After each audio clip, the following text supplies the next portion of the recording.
Hi friends, welcome to Varahi Sahasra Amma ఛానల్కి.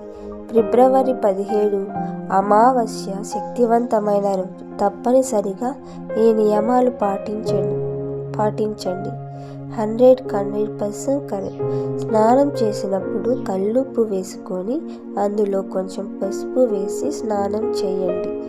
మీకున్న నరదిష్టి అన్ని నెగిటివ్ ఎనర్జీ అంతా వెళ్ళిపోతుంది. అప్పులు బాధలు తగ్గాలంటే తమలపాకుల మీద 2 మట్టి ప్రమిదలు పెట్టి దీపాలు పెట్టండి. సాయంత్రం వారాహి అమ్మకి పూజ చేయండి. పూజ చేసినప్పుడు అమ్మకి ఎర్ర పూలే పెట్టండి. మందారం పూలు లేదా రోజా పూలు పెట్టండి. అమావాస్యకి అమ్మ బీజ మంత్రాలు చదవండి. అమ్మకి నైవేద్యంగా బెల్లం లేదా పానకం పెట్టండి.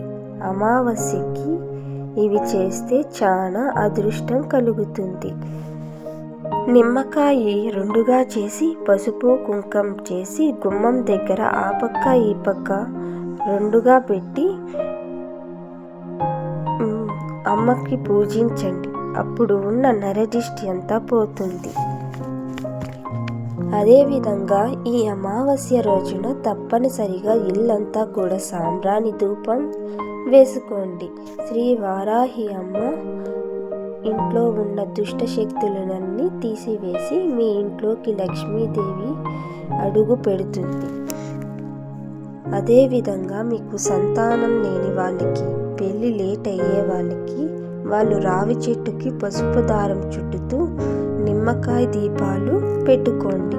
మీకున్న సంతానము బాధలు, వివాహ బాధలు అన్నీ తొలగిపోయి అతి త్వరలో మీకు శుభాలు జరుగుతాయి. అమ్మ మంత్రాన్ని రోజు పఠించడం ద్వారా ఈ అమావాస్యకు పఠించండి. అదే ఎంత పవర్ఫుల్లో మీరే చూస్తారు.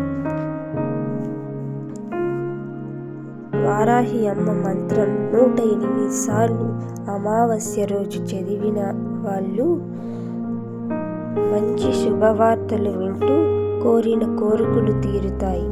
జరగదు అనుకున్న వాళ్ళ పనులన్నీ జరుగుతాయి.